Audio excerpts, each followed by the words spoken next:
Meus amigos e minhas amigas, saúde e paz, bem-vindos ao Dialogue-se Mais, um podcast que é um canal dedicado ao diálogo.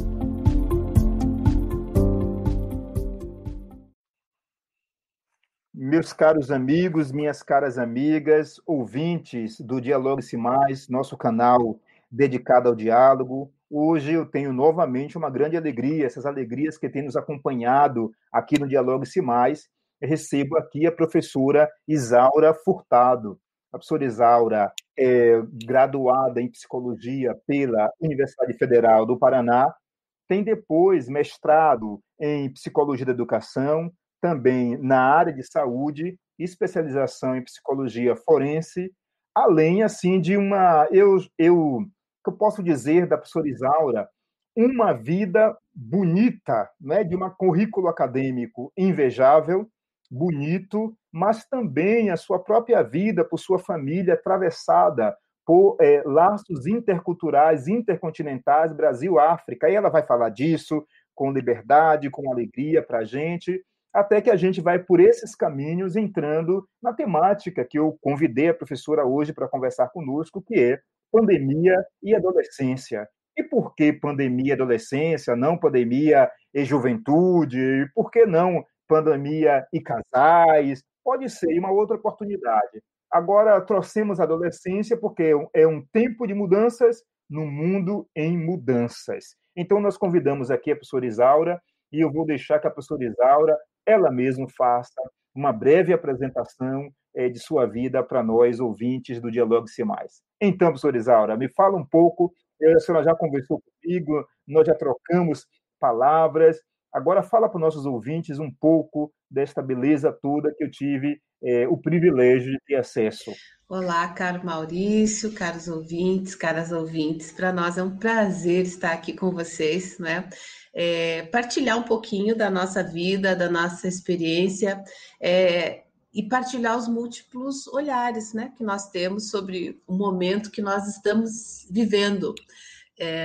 Enquanto eu estou de boca fechada, as pessoas olham para mim e pensam que eu sou baiana, né? Eu estou aqui em Salvador desde 2012. Quando eu começo a falar, percebe-se que eu sou de algum outro lugar diferente do Brasil. A língua portuguesa não é a minha língua materna, mas com certeza a gente vai conseguir dialogar. A minha família é originária de Cabo Verde.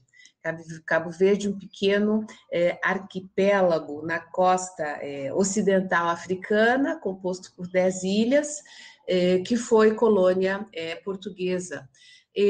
Nasci no Paraná, na pequena cidade litorânea de Paranaguá, estudei na Universidade Federal do Paraná, em Curitiba, e depois fiz o caminho inverso que os meus pais fizeram ao migrar para o Brasil nos anos 60.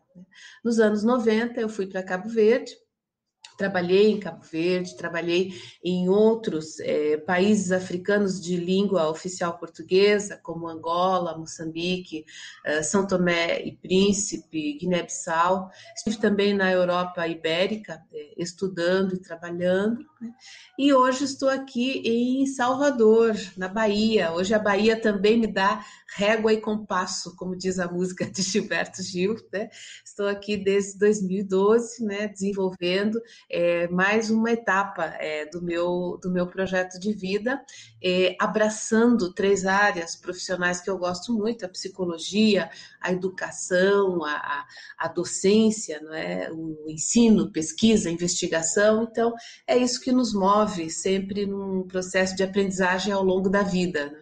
Olha, que beleza. Um dia nós temos que dedicar a multiplicidade de riquezas, porque eu sempre digo que as riquezas estão na vida de cada pessoa, que constitui também povos, nações, ao interno de nações, que constituem lugares não geográficos, mas que dão à geografia sentido, né, beleza e significado. Que bom. Professora, vamos partir aqui para a nossa conversa.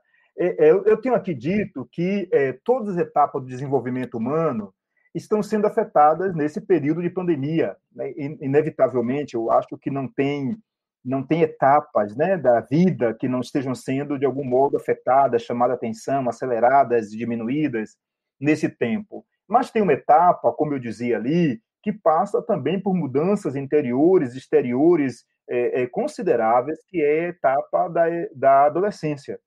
Então, você tem trabalhado muito, né, na docência, nesses anos, tem trabalhado todos esses grandes temas da psicologia e do desenvolvimento, pela própria formação também na área de saúde. E me faça aqui uma primeira pergunta. Temos uma adolescência impactada pela pandemia ou nós temos uma pandemia fazendo surgir uma nova adolescência? Veja, é uma pergunta extremamente pertinente, né? É, bem feita, bem estruturada, e a resposta para ela pode ser bastante diversa. Provavelmente não é uma coisa ou outra, provavelmente são as duas coisas em conjugação, né? É um caminho de mão dupla. A pandemia construindo novas adolescências, as adolescências, nas suas vivências, nas suas multiplicidades, né, se reconstruindo e se repensando nesse contexto de pandemia, de isolamento social, de incertezas, né, que para algumas pessoas podem causar um bloqueio, um constrangimento, alguma estupefação, e para outras pessoas podem causar um movimento no sentido de deixa eu me reinventar, e agora eu faço o quê? Eu vou para onde? Como é que eu me reorganizo? Né? Então, são múltiplas respostas que as adolescências poderão dar a esse momento difícil, complexo, desafiador, mas que precisa ser enfrentado, precisa ser enfrentado. Aí me vem aqui, coloco logo em cima, porque você traz de volta duas palavras-chave desse momento: isolamento, que ganha significados quando nós nos damos conta que, para proteger quem amamos, exige um certo nível de isolamento maior do que aquilo que nós tínhamos na linguagem cultural, né, os significados que nós tínhamos dado a isolamento, ele agora foi ressignificado. Essa é uma coisa. E uma outra expressão é ansiedade, né? Ansiedade. E aí me fazem a segunda pergunta, que é: esses adolescentes que estão nesses múltiplos movimentos que você falou, aí, eles serão, de modo mais imediato, eles são os próximos jovens adultos. Né? Na próxima década, eles serão os próximos jovens adultos. O que a gente pode esperar? Iremos esperar, e aqui eu falo, claro, do ponto de vista global, certamente cada um tem uma resposta, mas da sua experiência profissional, você acha, o que nós podemos esperar? Jovens adultos mais resilientes? Ou esta experiência ela é uma produtora de trauma a tal ponto que nós não podemos esperar uma maior resiliência para o futuro? E eu falo um futuro da próxima década. Exato. Aqui nós temos, então, vários eixos de análise, né? Quando nós pensamos a palavra resiliência, ela vem da física, né?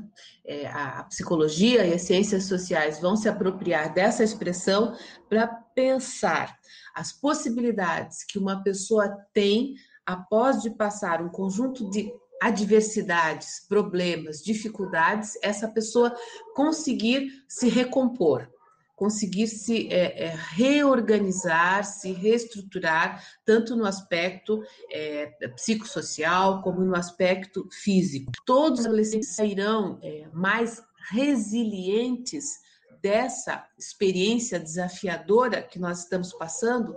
Não necessariamente, nem todos, porque nós temos adolescências com um conjunto de diversidades, porque as adolescências elas são marcadas por processos históricos, por culturas e por um conjunto de marcadores sociais, né? Que marcadores sociais são esses? O sexo, o gênero, o grupo étnico, social, o status socioeconômico ou o nível socioeconômico desses adolescentes, o contexto onde eles vivem, a territorialidade. Esse adolescente é de onde? É de um contexto urbano? Ele é da periferia? Ele é do meio rural? É um adolescente migrante? Ele é refugiado? Como é que é composta a família desse adolescente? Né? É uma família nuclear? É uma família com mãe solo? É uma família alargada? É uma família em situação de rua? É uma família homoafetiva? Em que contexto esse adolescente está? Ele está cumprindo uma medida socioeducativa, porque é um adolescente em conflito com a lei, né? Ou é um adolescente que tem um suporte socioeconômico que faz com que ele esteja dentro de casa, sem se preocupar para trabalhar ou para pagar conta, o boleto que chega no fim do mês, ou ele tem que se preocupar com isso.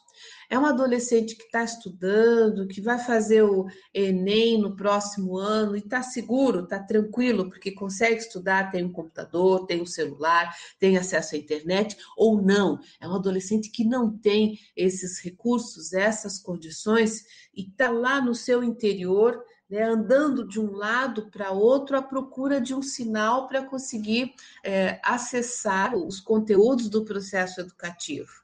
Adolescente de um contexto de uma comunidade quilombola, é um adolescente de um contexto indígena, é um adolescente que está gostando muito desse aconchego do isolamento social e diz assim, que bom que eu estou dentro de casa, isso é tudo que eu queria, estar dentro de casa, tem teto, tem comida, tem internet, não mexam comigo, que eu não quero sair, que eu não quero ir lá para fora.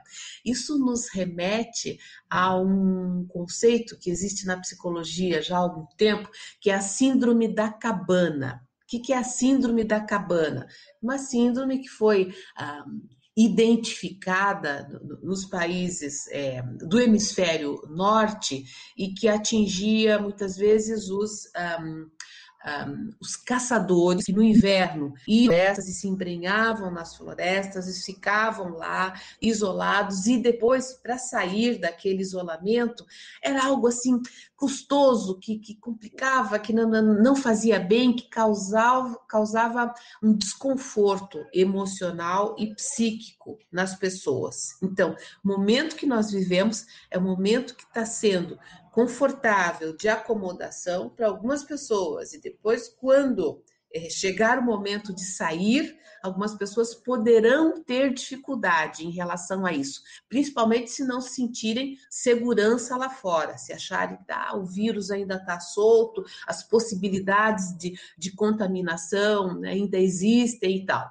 E tem outros que estão assim loucos para sair, que querem fazer uma vida social fora do seu contexto familiar e que vão para uma balada, para uma festa, para um trabalho e podem voltar e podem contaminar outras pessoas que fazem parte de um determinado grupo de risco. Então, quando a gente vai pensar todas essas possibilidades da adolescência, nós temos que considerar adolescências no plural, nós temos que considerar adolescentes que têm esses determinantes sociais nas suas vidas e que podem ser determinantes sociais que são fatores de risco ou que são fatores de proteção.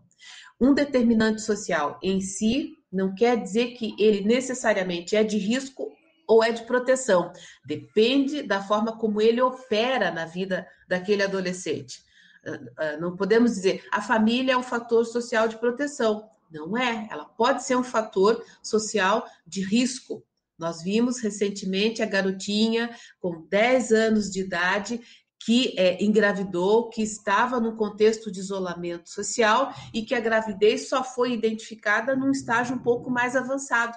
Provavelmente, se não estivéssemos numa situação de pandemia, isolamento social, e aquela garotinha estivesse frequentando a escola, alguém na escola, uma professora, uma merendeira, um colega, teria percebido mais cedo que o ventre da menina estava aumentando, né?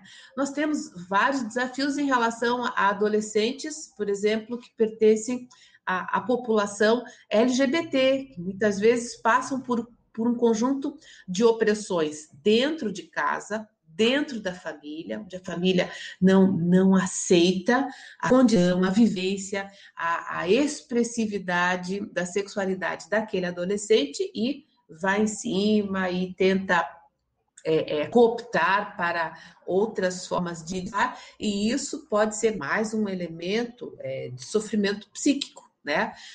A religiosidade pode ser um fator de proteção? Sim, pode ser também um fator de risco, na medida em que esse adolescente vai vivenciar de diferentes formas a religiosidade que é colocada para esse adolescente no seu contexto.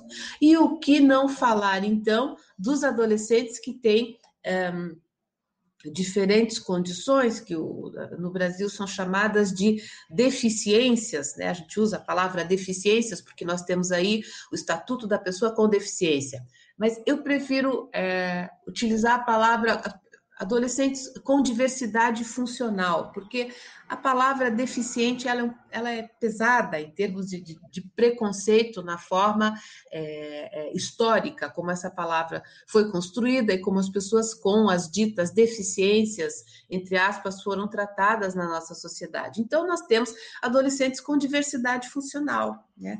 Como é a condição do adolescente que é cego, ou que é surdo, tem baixa visão, baixa audição, ou deficiência intelectual, né? Temos aí a síndrome de Down, a microcefalia, adolescentes com deficiências físicas, com paralisia cerebral. Como é que a pandemia vai impactar a vida destes e dessas adolescentes, né, que estão no momento de transição? A adolescência, ela é um construto social, que é uma transição entre infância e vida adulta.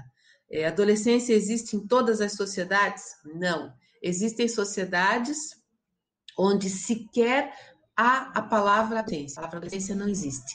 Onde existe a palavra para infância, vida adulta e velhice. Ou seja, a criança passa por um rito de passagem e ela automaticamente, entre nós, na nossa leitura ocidental, né, ela, passando por aquele rito de passagem, ela deixa de ser criança e passa a ser adulta para aquele contexto. Aqui no nosso contexto ocidental, não é assim, né? Nós temos adolescentes que estão nessa etapa de transição.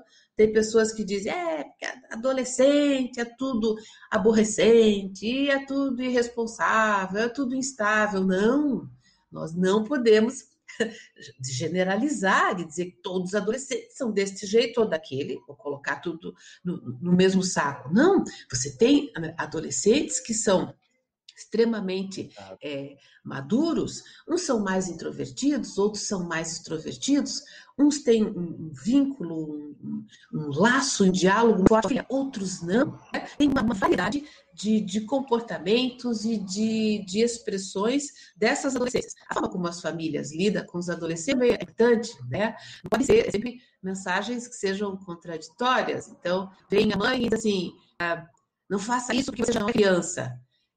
E vem o pai e diz assim, não faça isso porque você ainda não é adulto. Está pensando que você é o quê? Então, mensagens contraditórias que passam para a adolescência, que é um não ser. O que é o não ser. Não faça isso porque você já não é mais criança. É a identidade pelo não. Não faça isso. Você vai chegar em casa dessa hora, não, você ainda não é adulto, você ainda está debaixo do meu teto, né? Então, esse diálogo, que acaba sendo um não diálogo com o adolescente, quando se estabelece com ele normas e regras que vão dizer aquilo que ele não é, aquilo que ele não é, aquilo que não é, então, quem é o adolescente? Quem é o adolescente? Ninguém melhor do que essas vozes destes e destas adolescentes dizerem, são, o que querem, o que não querem, quais são as suas dúvidas, quais são os seus receios, quais são as suas potencialidades, quais são os seus desafios, quais são as ameaças, quais são os riscos. É um momento fácil para os adolescentes? Não. Para as famílias? Também não, provavelmente, né? Vejam aí essas notícias que a gente tem de adolescentes tentando suicídio, ou cometendo o suicídio, que às vezes é um espanto para a família ou para as pessoas das relações próximas, e pensam, mas, nossa, aquele menino, aquela menina está ali, está se cortando, né? Aquele fenômeno da automutilação, onde os adolescentes às vezes cortam nos pulsos ou no ventre, né? O suicídio, consumiu algum tipo de produto químico ou de medicação, ou está em depressão, onde é que já viu? Tá, não fala nada, tem casa, tem família, tem o suporte socioeconômico. Por que que isso acontece com esta adolescência? A gente não sabe, a gente não tem resposta pronta.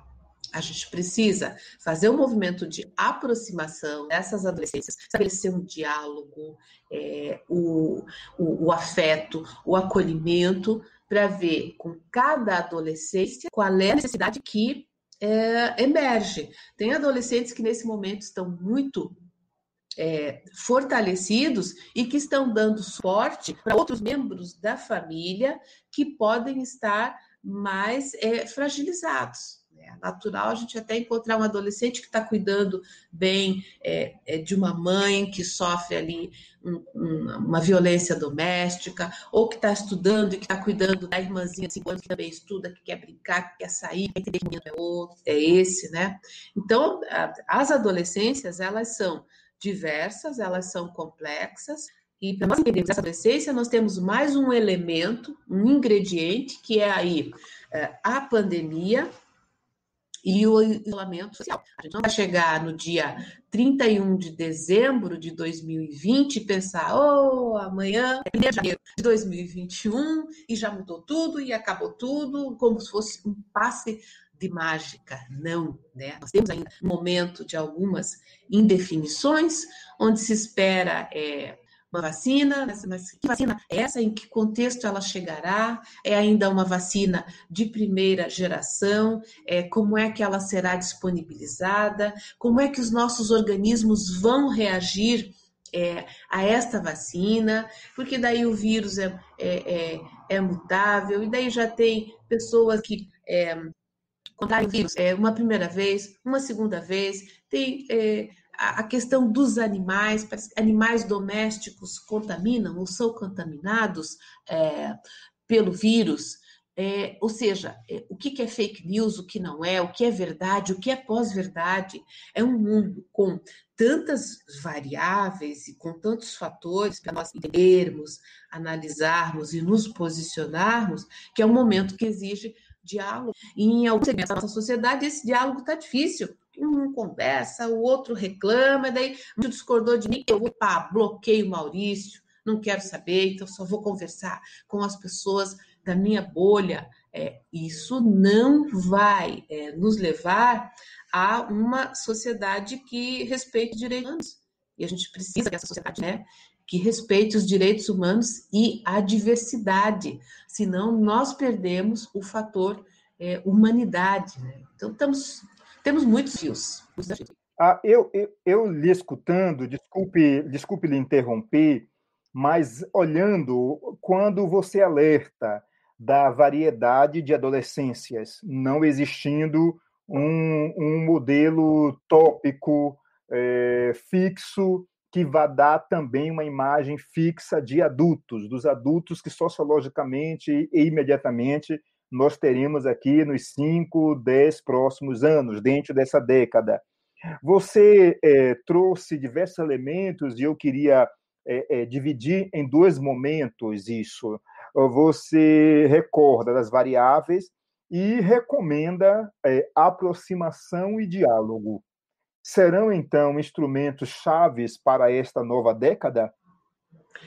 Serão, sim, porque além da gente pensar essa pandemia por esse vírus, existe uma outra pandemia, que é a medicalização da vida. de pessoas que tomam um remedinho para acordar de manhã e estarem bem dispostas. E pessoas que à noite precisam tomar um outro remedinho para poder relaxar e dormir. O uso de substâncias psicoativas, também conhecidas como drogas, né? Substâncias psicoativas lícitas, substâncias psicoativas ilícitas, usadas de forma abusiva, indiscriminada, para solucionar ou remediar dilemas de uma sociedade capitalista que cobra muito das pessoas, que cobra o sucesso, o bom desempenho, né? Que cobra uma aparência que seja agradável, que cobra um estado de felicidade e de bem-estar quase que permanente, e não existe. É algo real. Às vezes as pessoas colocam nas suas redes sociais, ou divulgam nas suas redes sociais, uma exposição exacerbada que não condiz com boa parte da realidade da vida das pessoas. Então, nós vamos ter um desafio que vai ser pensar novos caminhos, novos rumos para que a gente construa uma sociedade inclusiva.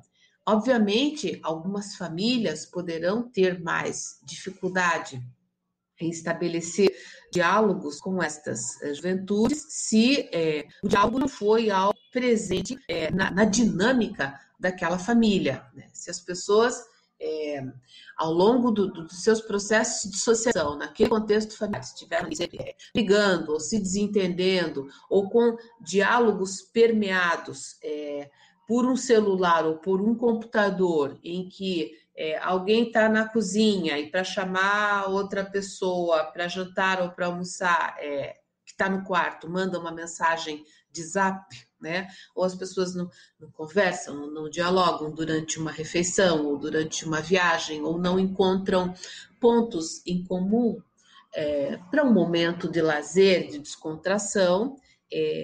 Nas famílias que não tenham esse hábito construído já há mais um tempo, essa será uma desafio. Precisa se tentar esse diálogo, essa aproximação.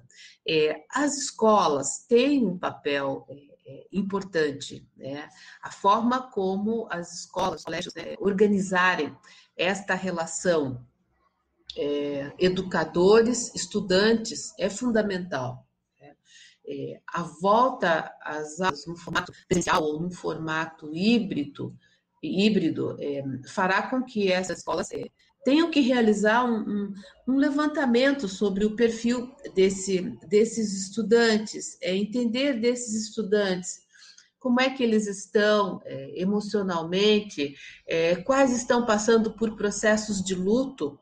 E, às vezes, processos, que é aquilo que nós vamos chamar na psicologia de processos de luto complicado, porque o jovem, uma pessoa perdeu os meios da família, às vezes de uma forma seguida, e sem a possibilidade de realizar aqueles rituais que auxiliam o psiquismo humano a aceitar e a entender aquele processo de luto, né? Então, as escolas terão um desafio. Qual é o adolescente que engordou muito ou que emagreceu demais e que não está bem com o seu autoconceito e com a sua autoestima, ficar com a sua autoestima psicológica, porque esses elementos vão depois afetar a disponibilidade para os estudantes, né, estabelecer uma boa relação aí de ensino, aprendizagem, com um conjunto de conteúdos que eles precisam dar conta. A gente sabe que as escolas têm agora uma dica que não é para marcar falta, ou não é para reprovar, é para fazer todo um processo educativo numa perspectiva acolhedora e não numa perspectiva punitiva, de reprovação, porque a gente já tem uma previsão de evasão escolar, né?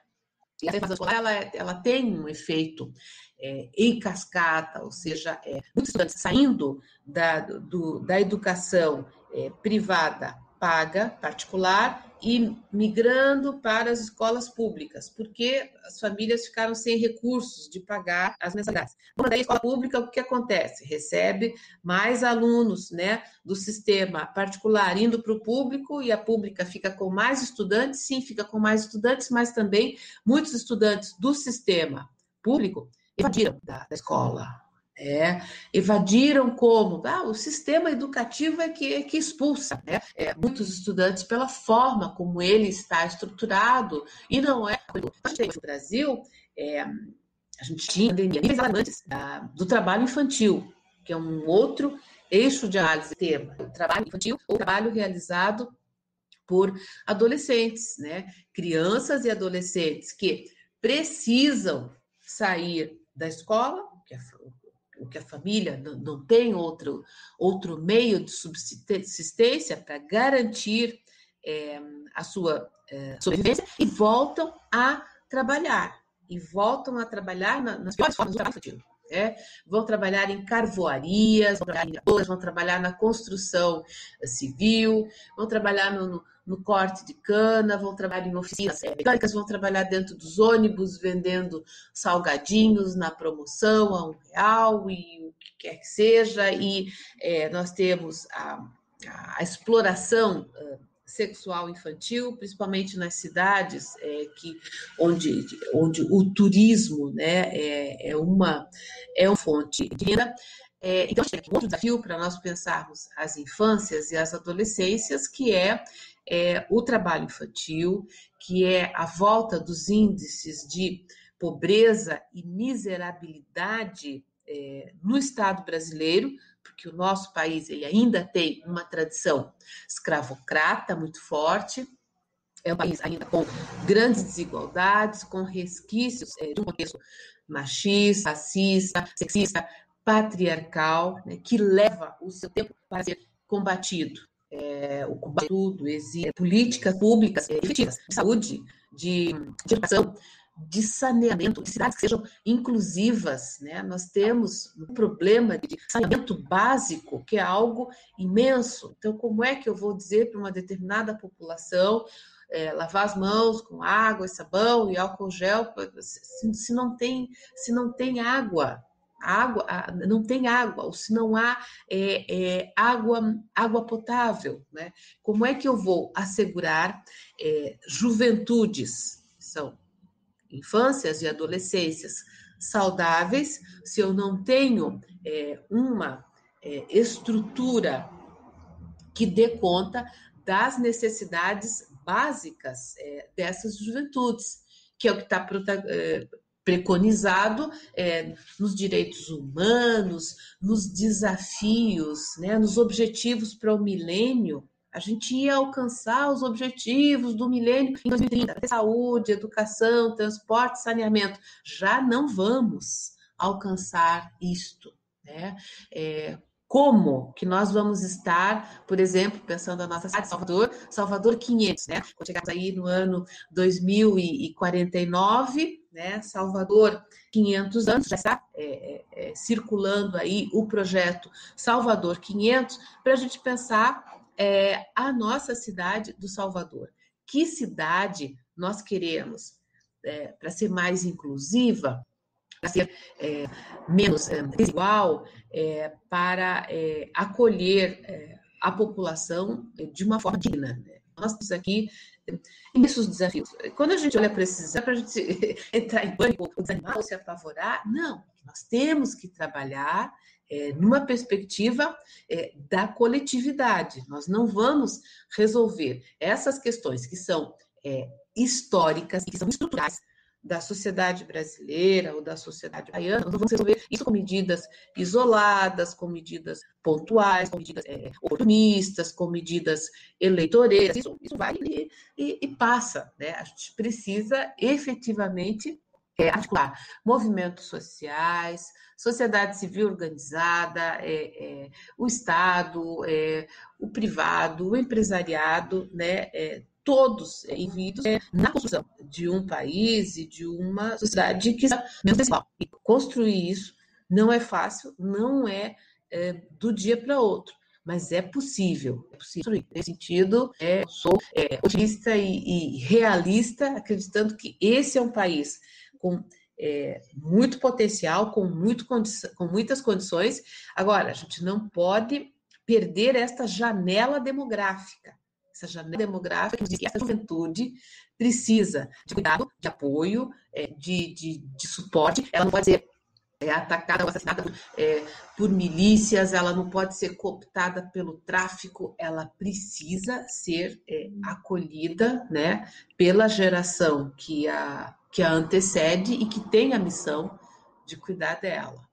Então, acho que é nesse sentido que as coisas precisam caminhar para que a gente tenha uma sociedade mais inclusiva, né?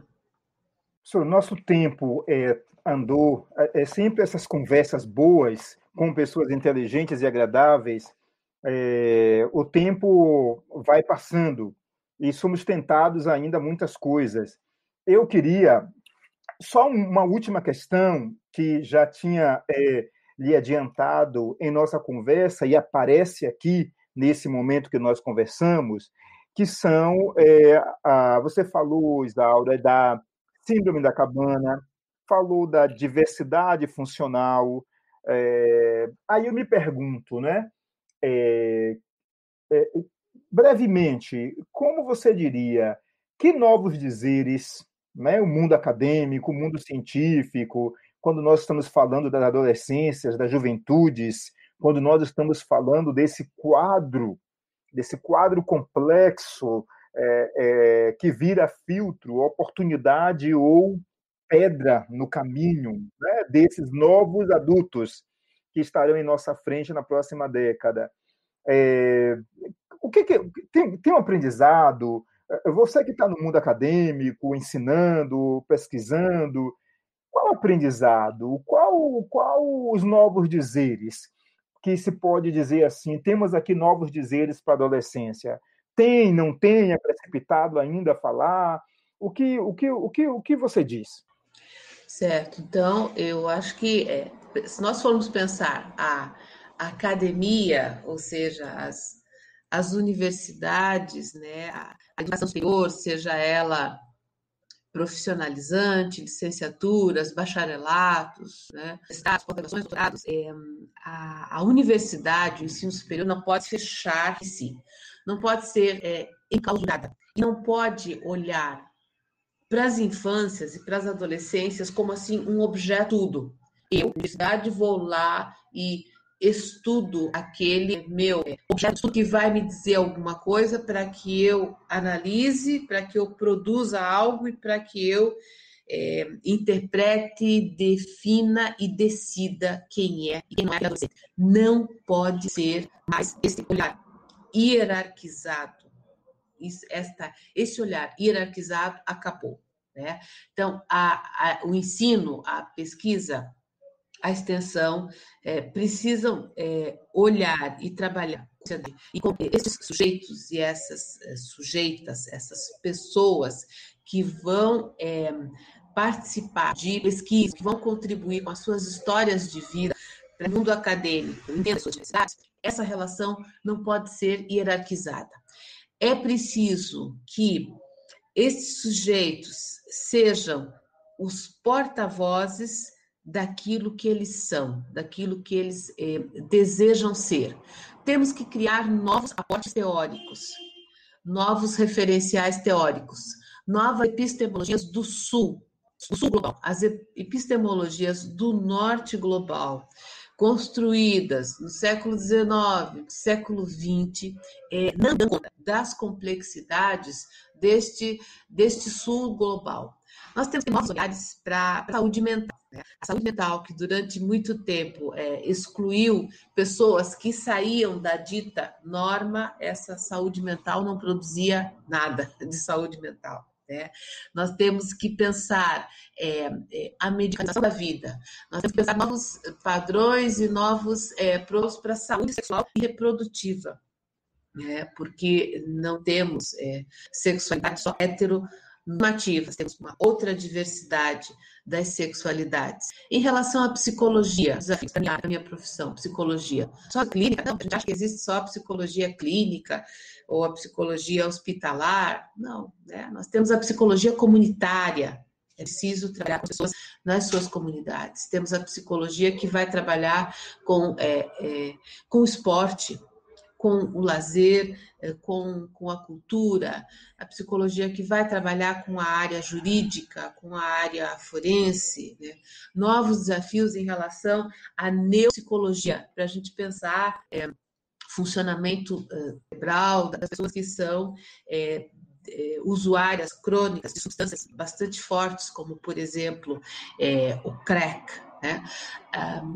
Temos imensos desafios, mas eles precisarão ser construídos em parceria entre a academia, a universidade e as comunidades, né? Onde esses contextos acadêmicos estão inseridos, não de uma forma hierarquizada, do tipo, nós, universidade, detemos o saber, detemos o conhecimento e vocês, comunidade ou sociedade, têm que submeter as nossas regras aos nossos olhares. Não será uma pesquisa viável nesse sentido. Novos protocolos de ética poderão ser considerados. Os códigos de ética, né? Códigos deontológicos. Né? Temos que pensar a bioética. Observe aí a nova Lei Geral de Proteção de Dados, trazendo novos desafios para as organizações, para as famílias, para empresas, né?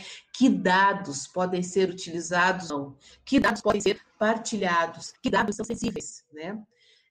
Que dados eu deixo quando eu navego pela internet? Porque eu deixo as minhas pegadas digitais. E como é que as minhas pegadas digitais serão utilizadas ou não? Os cookies que eu utilizo quando eu estou navegando na internet são os meus dados sensíveis.